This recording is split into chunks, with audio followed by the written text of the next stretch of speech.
I have insurance, and so I don't need to focus on anything else other than just my physical well-being, because a bike is completely replaceable. And the fact that you have insurance and that you're protected and you're covered, all you need to do is focus on yourself and getting yourself better. Like, I'm going to try and I'm going to take risks and I'm going to take chances, because why else? Why would you not, right? I'm Alicia Speak. I'm 37. I'm a full-time lawyer, but I'm also a cyclist for Cycle Team London. I'm Rob Hatch, nice to be here. Now, we're used nowadays to seeing Australian riders do pretty well in Grand Tours, aren't we? But back in the 1980s and early 1990s, it certainly wasn't the case. One of the main trailblazers of Australian Grand Tour racing is our next guest. He smashed his way onto the scene in 1981. He wore the maillot jaune, the yellow jersey of the Tour de France, in his first ever tour as well. Please put your hands together and welcome Phil Anderson.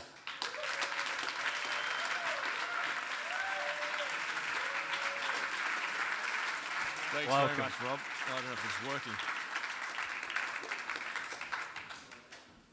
Well, back home, I gather, somebody tells me you were born in London. Yeah, that's right. I was born just up the road here in Finchley, a long way from where most people thought I was born. But yeah, I was born in Finchley back in '58, making me 61 years old now. So certainly a rider from the bygone era. Can we claim you? Yeah, well, every year I used to come back and do the Tour of Britain, the Kellogg's Tour of Britain. And whenever I won a stage, it was always headlines that, the Briton Phil Anderson went another stage, so yeah. Right then, you did rather well at the Tour de France. That's why we're here. Of course, we're talking about the Grand Tours, especially this year. 1981? 81 was my first tour. And that was the particularly special time, because you turned up and you ended up doing something pretty special. Well, that's right. It was my second year as a professional. I was on the French Peugeot team, and I was the only non-Frenchman riding the tour on my team, and it was a big battle to get onto the tour team, because these teams back then, I mean, the teams are a bit bigger now, but back then I think the Peugeot, Renault, Miko, Mercier, the teams were all about 18, 20 riders, and so it was a selection of the riders, and it's still the same now, even though the teams are bigger, but it was a selection. So there's a selection within these pro teams, and so, but I'd had my first year, I think I won one race, a small race in the south of France. But yeah, the second year, I'd won quite a few races leading into the Tour de France, so they couldn't really leave me off the tour, so off the tour team. So yeah, coming into on day 4 of this particular Tour de France down to Carcassonne, they had a team time trial, and the Peugeot team, which I was a member of, we came second, I think, to the rally team, the strong rally team. And so the general classification was stacked with all the rally riders, then all the Peugeot riders, and then, it went down. So that was day 4. Day 5, we came to the mountains. Now, I'm from Australia, which is a pretty flat country, and I'd never really ridden in the mountains before. And so, we're going along on this stage, and it's the first mountain stage I've ever ridden. And the pace is getting faster and faster, and it's no secret. We didn't have radios, or didn't have the technology they have then. You just have these little cards with the profiles, and it's no secret. It's going to be a mountain coming up. But they're getting faster and faster, and I couldn't see any bloody mountains, and yelling over the road. Riding in a bunch. I mean, I know a lot of you are bike riders. When you're a tight punch like that, it's just like, you're all together. It's like you're in a tight room like this. It's just the ground going under you, 50, 60 k's an hour, but you're all going along at pretty much the same speed. And I'm yelling at one of my teammates, where's the start of the mountains? Is there a secret here? I don't know what's going on, because I can't see any mountains. Like, it just looks, look up there, it looks flat. And my teammate says, no, you've got to look up there above the clouds, and you could see the peaks of these mountains, And then all of a sudden, I'd never seen anything like that, I put my head down and joined in the panic, which it was. And, we had like 3 k's to the first corner, and we turned the corner up a tiny lane, which is, not barely one car could go over, let alone, 200 bike riders.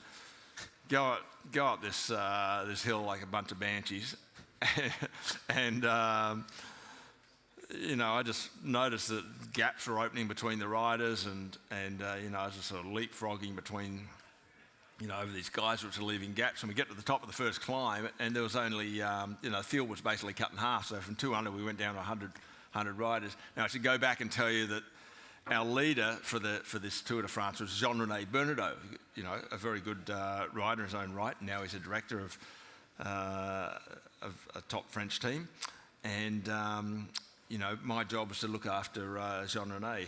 And I was young. My job was, when your team leaders needs to have a pee, my job was to push him. While he's having a piss. Always happened in a crosswind, of course. A slight incline. I never noticed that on my contract. My job description was to, being peed on. But anyway, that was my job. So we would look after our teammate Jean-René. So,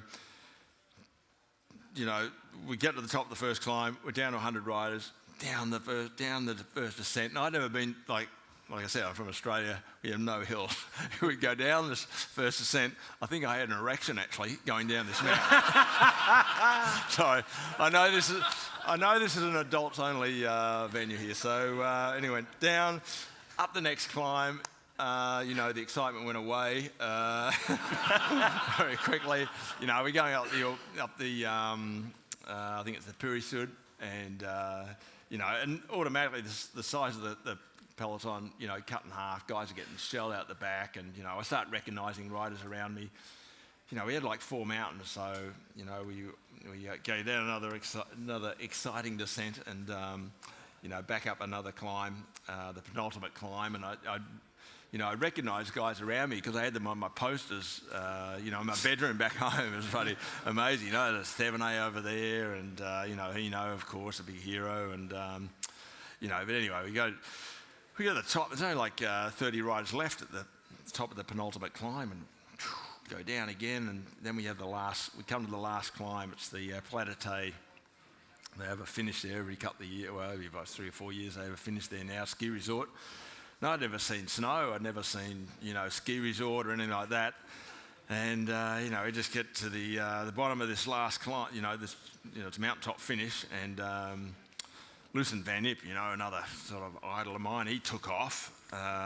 He'd done very well, and, wore the polka dot jersey in the Tour de France, had won it a number of times in the Tour. And the guys looked to me to chase, the kid from Melbourne looked to me to chase this guy. There's no way, but anyway, there's a flurry of attacks, and, it ended up coming down to like 5 or 6 riders, there's like Quickinon and Hino, and just a real select bunch of guys. And Hino attacks, and, I sort of dribble after him, and then, nobody else could hold the wheels. There's only the 2 of us left. I tried to, I was really green. I didn't really know what to do, but, you sort of try and roll over him. You do everything you can just to come up next to Mr. Hino and try and not put him in the fence, but just try and slow him down a little bit. I was a bit, anyway, You didn't get any abuse, did you? Yeah, come to the finish, Lucien Van Impe was still in front. He'd won the stage, and, Hino and I come around the last corner. And, we sprint, and, I was just spinning, like back then, you didn't have electronic or, any of this stuff. You had to take your hands off the bars, and I had the wrong gear just to, sprint for the line. But anyway, Hino beat me, so I got 3rd. But because of the, we had the team time trial the day before, our team beat the other French team, so, they put me in the lead, so... Yeah, so later that night, my director came to me and said, "Phil, now I told you should have bloody looked after Jean René. Actually, he came to me, I forgot to mention that, he came to me like on the second last climb, he came to me, because back then there were no radios, and he came up, each team had their own signal, like some the horn, like the klaxon of the car, that would be the signal that your car was behind. You could hear, oh, gee, that's my car. No, that's the Renault's car, or that's, the rally's car. You'd recognise which car it was that was behind us by the tune of the horn. And I recognised. I went back. There's like one call to go, and I go, Maurice, what is it? Have you got a drink for me or something? And he said, Jean René. Where's Jean René? You're meant to be looking after Jean René. And, I'm like, well, geez, only like 5 of us left, So, fuck, what am I to do, I look around and say, well, geez, I'm pretty stuffed, I can maybe ease up a bit, give me a bit of a break, and maybe I can help him up. And he goes, no, he's 2 groups back, he's like 5 minutes down. But you come and see me tonight, So I didn't question that come and see me tonight business, but today maybe you would. We're not past the watershed. No, we're open-minded, but anyway. You talked about conversation there. We talked, when we introduced you, about you being a real trailblazer for the international peloton, certainly the English-speaking peloton. How was your French when you were on that team? It was pretty limited. Because I can't imagine their English was great either. No. In our education system back in Australia, even where we're a long way from everywhere else, no, they don't teach us Martian in school as another country, as another nation. But we actually take a year of French. Right. In what would that be, year 8 or something like that. But like I said, the distance we are, you never think, you're never going to need to know what French. You may as well have learnt Martian, but I was always at the back of the class looking out the window, much the same as what Greg would have been, I think. But no, French was very limited. In fact, Robert Miller, aka Philip at York, who's going to be in over the weekend, he spoke a lot better French than me. So it was only French spoken around the table. It was a lot different than what teams are now. It was it's a pretty rude introduction. Did you find that quite lonely sometimes, maybe rooming and not being able to have a conversation? It was very lonely, but I was there a year before turning pro. I joined the ACVB club in Paris, so I was there for a year before I turned pro, so I kind of knew what to expect. It's kind of an initiation, I guess. But yeah, I got by, and so I think that actually possibly helped me in a bit, because I didn't have the the culture, the history, or the people, other guys in the team would say, Phil, you're shaving the day of a race. You can't do that. You're going to lose strength. And all these stupid little, superstitions or whatever you call them. I didn't know. I was a kid from Australia, we don't know that sort of stuff. The footballers don't do that down there, or the cricketers. Or maybe they do here, I don't know. But that's what is very interesting about you guys. You mentioned Philip at York. I was speaking to Sean Kelly today as well, and he was telling me that's why I asked about the language. He was saying he used to sit down and listen to tapes at night, listen to people speaking French in his ear until he learned it. He possibly learned to sat and listen to tapes of people speaking English. Sorry if you're watching, Sean. Yeah, maybe. But the language is just one thing. The language is just one thing. But it's all part of trying to carve out a sort of a new pathway for somebody in a traditional European sport. And when I say European, I mean continental Europe. The French, the Italian, the Spanish culture. The shaving thing's interesting. Were there any other little anecdotes of things that you just didn't get, or you felt like an outsider? Yeah, I mean, when you get into the sport, and there's still very much a lot of traditions like that, I think. I mean, it might be the same in other sports, but they're very nervous about having an open window open, in the hotel, in your hotel room, that they're going to get a cold, so you see them wearing pyjamas to bed and stuff like this, and we just bloody freeball us Aussies, we just have the windows open, or we just have our heads out the window or whatever. But yeah, I mean, there was super. Whether I never found out what the reasons were, and and food that you eat, and the reasoning is just sort of handed down through the generations of cyclists, I guess, which we just didn't have those traditions in Australia.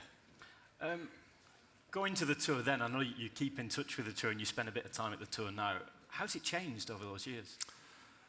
In some ways, I think, it's changed. I can't believe I did this. In other ways, it's very much the same. I mean, it's become a global sport now. They show live coverage pretty much in every corner of the earth. Whereas, and the crowds will follow. I think it's the biggest thing for French tourism. When I started, you'd never see any flags other than the flags of different provinces around France, or sometimes you'd see an Italian flag or something like that. But now you get, flags from corners of the earth you never knew existed. Maybe even a Martian flag. It's coming one day. They'll probably watch it then. I like you say, it's broadcast. Yeah, but there's a hell of a lot of Aussies there. I reckon there's possibly more Aussies there than British. There's an inflatable crocodile that goes around every year as well, I think. Cadell the Croc, something like that? Yeah, there's all sorts of inflatable things which you see. They try and get rid of a few of those, I think. Yeah, that's right. Yeah. What excites you about watching the tour now? I think seeing young riders, like seeing Alaphilippe, we've seen him do really well in years prior, but to see him step up this year, and characters like Peter Sagan, it's just great to see the young guys coming up. That seeing, I think, I don't know, I mean, from an Australian point of view, we get a little bit sick of the repetition of seeing what was the Sky team, now the Ineos, the dominance. But to see other teams coming out and giving it a crack, so some of the smaller teams, it's good. I'm excited about even hearing about the Vuelta and seeing how it's changing. The tour looks very much like a Vuelta, doesn't it? I think next year you look at the finishes. There's all those short finishes. There's a real lack of traditional climbs. It seems as though the Giro is the one that's looking traditional next year, and the tour, they've been following Javier around and stealing a route from him. Yeah, no, that's right. I think. I run tours to these events every year, and we've been busy. I think the Giro was announced maybe 10 days ago, so I've been busy doing the planning for that. And next year, I think there's like 10 stages over 200 kilometres, and that was very similar to what the general Grand Tour racing was like back in the day. So I'm kind of surprised to see the Giro go back to that formula, but I think we've seen, the tradition is, the pattern has been for the stage to become tighter, the climbs to become steeper, and they're only going to get steeper and steeper now with, the development of the way the bikes have designed bikes with the disc brakes and, bigger tyres that you can take on dirt roads and, smaller gears. So it's just becoming more and more more and more challenging for the riders, but more and more exciting, I think, for the spectators. Is it going to get even more exciting for those Australian spectators? Because you talked about down under everyone being a bit fed up with Ineos and their dominance in the last few years. Is there an Australian Grand Tour winner around the corner? Oh, look, I think the winner that we've got at the moment is Caleb Ewan, but of course he's a sprinter, so... as far as a GC rider, there's nobody, you know, in the short term. But you know, we've got a very good system down there with the. We have an Australian Institute of Sport, very similar to what you have here in Britain, which is kind of a, you know, institutionalise the riders a little bit, I guess. Brings them up, but it's a good sort of pathway which they can take. So there's always a crop of younger riders coming through. So yeah, I think Aussies. I think we possibly punch pretty well above our weight for the population of the country, and yeah, we'll be here to be contended with, I think. Strong sporting nation. Well, you were one of the trailblazers for it. I think you're hanging around certainly tomorrow, maybe all weekend. Yeah, here tomorrow and Saturday as well. So if you're coming again, make sure you come and listen to Phil once more. For now, though, we're going to send him on his way. Thank you very much. It's been an absolute pleasure. Phil Anderson. Thanks, Rob. Thank you.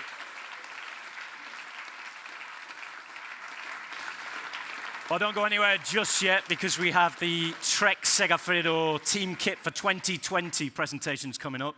Lizzie Deignan will be here, Giulio Ciccone will be here, and of course Santee themselves. So don't go anywhere. We'll be back in about 5 minutes' time.